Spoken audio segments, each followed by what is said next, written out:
I said that I wasn't going to be buying a bigger Harley. I kind of went and did that.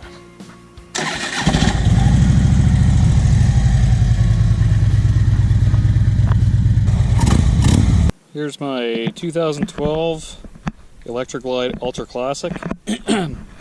I picked this up, I think probably somewhere around the end of May. When I picked it up, it had just under 57,000 kilometers on it, and now I've got like 62, almost 63,000. So I put about somewhere around 5,000 or 6,000 kilometers on it since I bought it.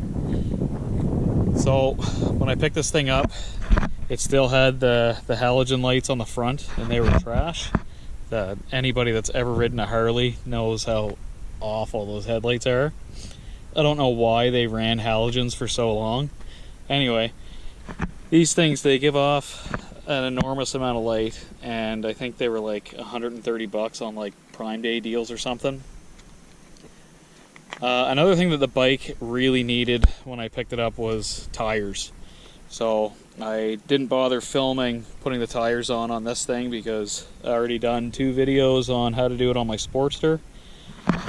And the funny thing about the video where I was doing it on the Sportster is I said that I wasn't going to be buying a bigger Harley. I kind of went and did that. It has been phenomenal. My wife loves getting on the back of this thing in comparison to my Sportster.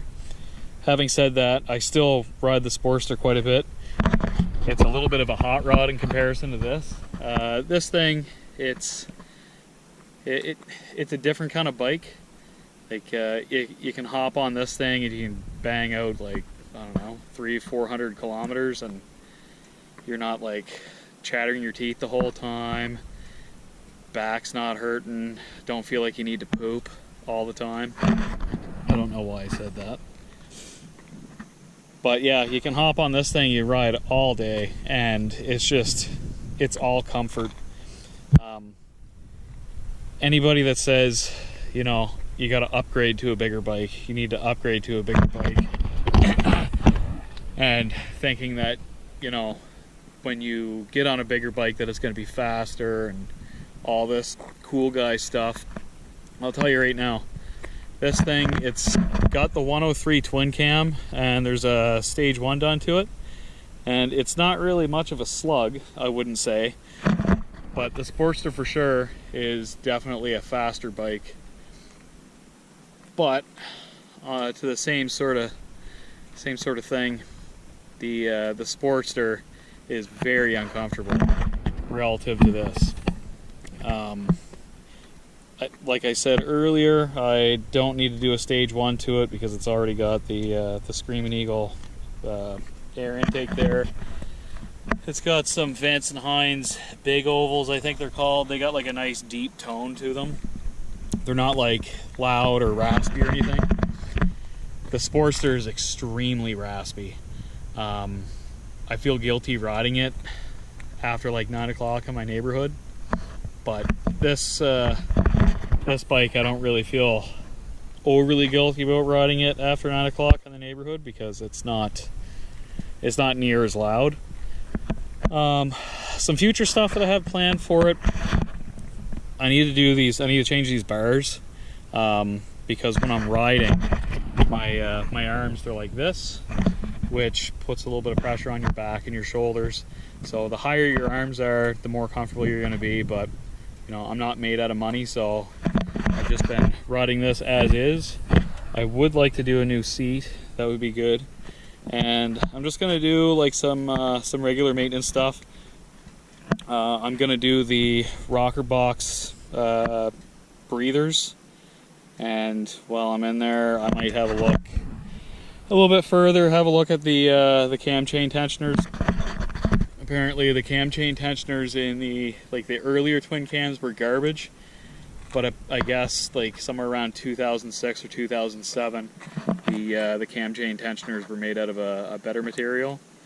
Yeah, I guess there's like hydraulic ones.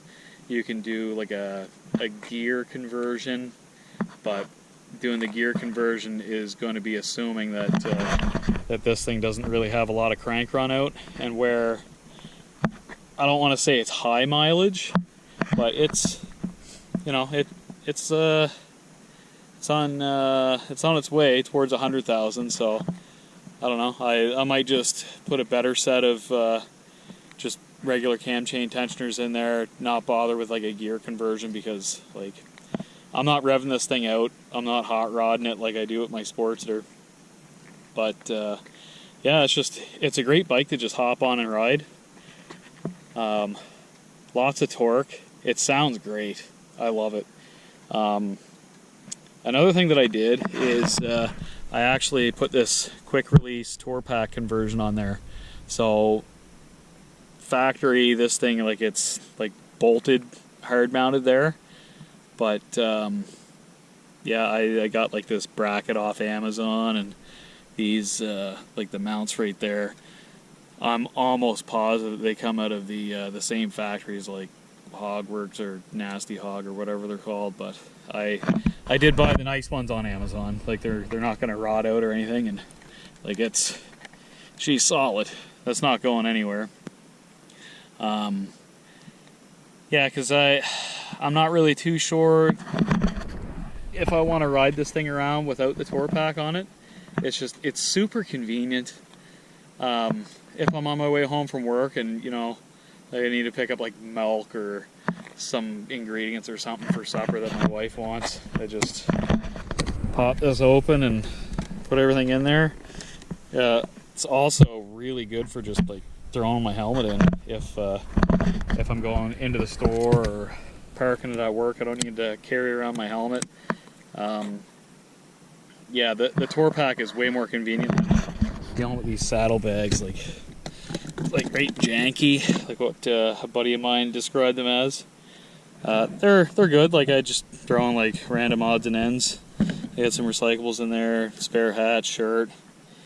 I had a chocolate milk earlier on my travels today. But yeah, I'm not fitting a full face modular helmet inside of there, and I'm not the kind of guy that's going to ride with a beanie. At the beginning of my motorcycle career, I always said there's no way that I would ever buy a Harley Davidson.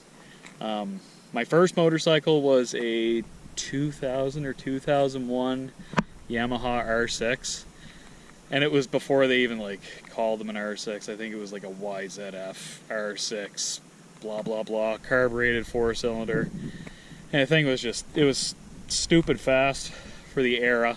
But I'd see all the older guys out cruising around on those, and it's like just saying, you know, those guys, they're fat, they're not that smart, these things are slow, they're junk, they're garbage.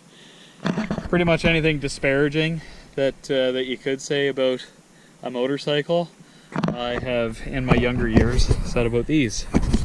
But here I am, years later. I've been riding motorcycles now for about 15, 16 years, and I told myself I'd never have a modular helmet. They're not safe. I was never going to wear leather. Here I am wearing a leather vest. It's all give and take. It's all about comfort things. When I got back into motorcycles, a friend of mine, he lent me his 1986 Honda Shadow, and you know, I wasn't really too sure what I was going to be doing, so I rode that around for a few months, and I bought my Sportster, and I absolutely loved riding that bike. And then my same friend, he went and he bought a 2011 Electra Glide Ultra Limited, and when I saw how much more comfortable he was on the highway, I was pretty much sold on the idea of getting a touring bike. So I saved my pennies all winter long, and I found this one. It was originally listed for about, I think it was 15,000 bucks, and for the time, like, that was its early season, so I guess it was kind of a fair price. But I try to never pay full asking price on anything, so I managed to kick the guy down to 11.5 is what we settled on.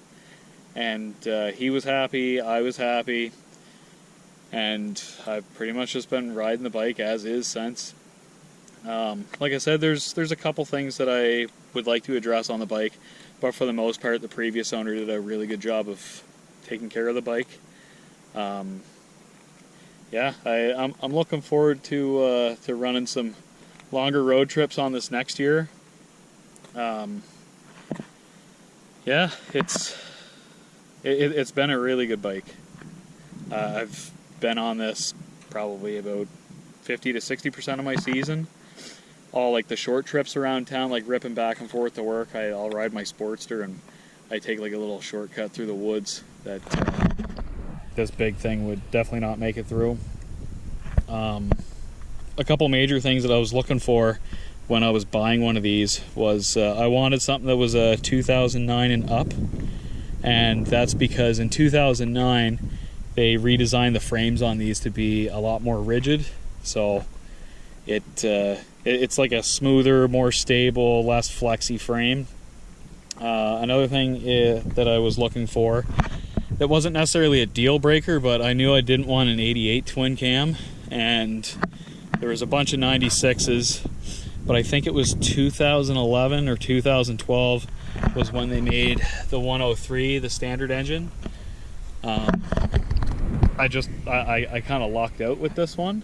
I would have bought one with a 96. Like, I don't think there's a whole lot of difference between a 96 and a 103, and truth be told, there's probably really not much difference between an 88 and a 103. Like, we're not out breaking land speed records on these things, and anybody that's doing that, they're blowing stuff up and complaining about how unreliable their motorcycles are.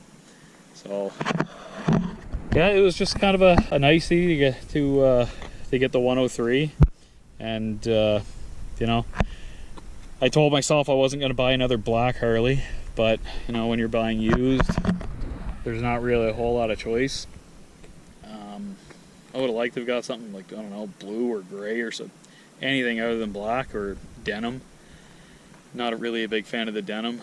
This denim black is the color of my Sportster, and it's, I don't know, I'm not going to say it's terrible, but I'm not really a huge fan. But anyway, quintessential black Harley Davidson touring bike. Yeah, that's just kind of a little update into how my season's been, what I've been up to, what I've been riding. I know it's been quite a few months since the last time that I've done like an actual like long form video. Yeah, I didn't really film any of the like the maintenance items that I've done to this bike. I didn't really see the point. For the most part, my regular format is just like doing shorts. I like doing short videos, but once in a while I kind of feel like I should be doing a long form. So yeah, this is kind of like a long-winded single take video. If you stayed till the end, I appreciate that. I think this morning I was at 498 subscribers, so I guess I'm getting kind of close to 500. That was kind of like my main goal for the year, was to make it to 500. I'll check right here now, see where I'm at. Still at 498 here, but you know, I think I'm gonna get there pretty soon.